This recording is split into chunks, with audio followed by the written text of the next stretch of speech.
அந்நியர்கள் யாரு அப்படிங்கிறது அந்நியர்கள் யாருன்னா, அந்த மண்ணிற்கு விசுவாசமா இருக்க மாட்டாங்க. விசுவாசமாக இருப்பது போல நடிப்பாங்க. அந்நியர்கள். அவங்களுக்கு எங்க பணம் அதிகமா கிடைக்குதோ, அவங்க இன்னொரு ஸ்டேட்டுக்கு போயிடுவாங்க. வெளி மாநிலத்திலேருந்து இங்க வராங்கன்னு வச்சுக்கோங்க. எதுக்காக வராங்க? பிழைக்கிறதுக்காக தான் வராங்க. அவங்க ஊர்ல விட இங்க அதிகமான பணம் கிடைக்கும். இப்ப இங்க விட அதிகமான பணம் எங்க கிடைச்சாலும் அவங்க போயிடுவாங்க.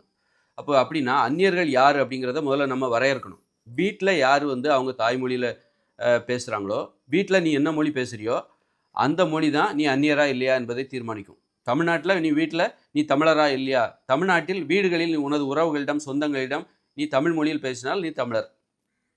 நீ தமிழ் மொழியில பேசல. நான் ஆந்திராவிலேருந்து எங்க தாத்தா காலத்தில ஆந்திராவிலேருந்து நாங்க இங்க வந்தோம். எங்க வீட்ல கண்டிப்பா தெலுங்குல தான் பேசணும்னு கட்டாயம். கட்டாய சட்டம் போட்ட மாரி தான். உறவுகளிடம் நான் அப்பன்னா நீங்க தமிழர் இல்ல. அதுபோல இங்கேருந்து பிழைக்க போற தமிழர்கள் இருக்காங்கல்ல, ஒரு மகாராஷ்டிராவுல, நீ வீட்ல தமிழ் பேசினா, நீ ஒரு மராத்தியர் கிடையாது. நீ ஒரு அந்நியர். அந்நியர் என்பதை எப்படி வரையறுப்பது? இப்படித்தான் வரையறுக்கணும். வீட்ல நீ என்ன மொழி பேசுற? உனக்கு எந்த மொழி வேணாலும் தெரிஞ்சிருக்கலாம். ஆங்கிலம் தெரிந்திருக்கலாம், வேற எத்தன மொழி வேணாலும் தெரிஞ்சிருக்கலாம். ஆனா வீட்ல உனது உறவுகளிடம் அன்பை வெளிப்படுத்துவதற்கு நீ என்ன மொழியை பயன்படுத்துகிறாய்? உனக்கு கணவன், மனைவி வந்து பேசிக்கிறாங்க அப்படின்னா, அப்ப அதுல அன்பு. ஒரு குழந்தைகளிடம் நீ என்ன மொழியில் பேசுகிறாய்?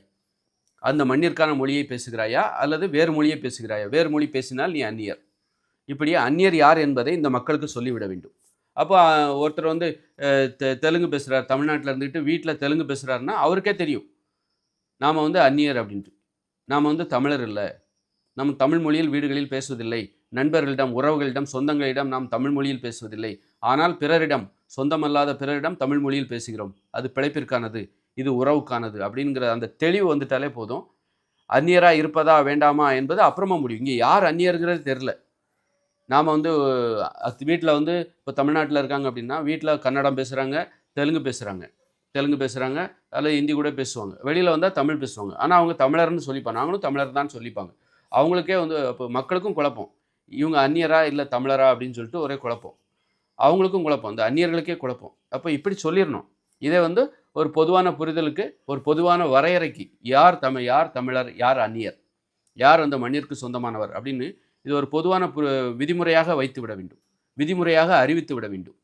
அறிவித்து விட்டால், அப்ப அந்த மாரி வந்து தமிழ்நாட்டுல ஒருத்தர் வந்து ஹிந்தியில பேசுறாரு வீட்டுக்குள்ள, உறவுகளிடம் ஹிந்தியில பேசுறார் சொந்தக்காரங்க கிட்ட. வெளியில வந்தா தமிழ் பேசுறாருன்னா, அப்ப அவருக்கே தெரிஞ்சிரும். நான் ஒரு அந்நியர்ப்பா. நான் வீட்ல வந்து தமிழ் பேசுறதில்ல. அன்பை வெளிப்படுத்துவதற்காக என் பிள்ளைகளிடம் நான் வந்து எனது ஹிந்தியில தான் பேசுறேன். நான் கண்டிப்பா அப்ப தமிழர் இல்ல அப்படின்னு அவருக்கே தெரியும். முதல்ல அவருக்கே தெரியப்படுத்தணும். இங்க யார் அந்நியர் என்பதை அது அவ்வளோ பெரிய முக்கியமா? அப்படிங்கிறது வந்து அந்நியர் ஏன் அந்நியரா இருக்கக்கூடாது? ஏன் நான் தமிழரா இருக்கணும்? அப்படிங்கிறது அவங்களுக்கு தெரியல. எதனால அப்படின்னா, நீ இந்த மண்ல தான் இருக்க போற அப்படின்னா, அந்த மண்ணுக்கு உண்மையா இருக்கணும், விசுவாசமா இருக்கணும். ஆ அது அப்படி அது வந்து ரொம்ப முக்கியமானது.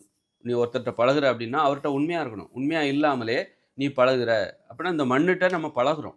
இந்த இந்த இயற்கை சூழ்நிலையிடம் நாம் பழகுகிறோம். அப்ப இதை நாம நேசிக்கணும் அப்படின்னா, இந்த மண்ணுக்கு நம்ம உண்மையா இருக்கணும்.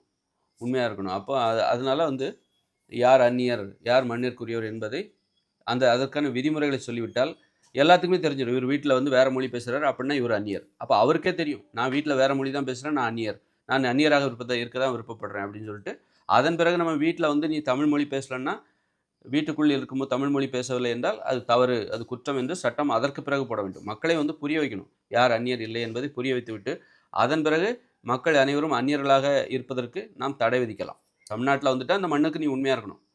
அப்படின்னா நீ வீட்லயும் தமிழ் மொழியில தான் பேசணும். அப்போ காலம் கடந்து உனக்கு தமிழ் மொழி மட்டும் தான் நீ எங்குமே பேசக்கூடியவராக உன்னை மாற்றுவது அது அரசாங்கத்தின் கையில் தான் இருக்கு.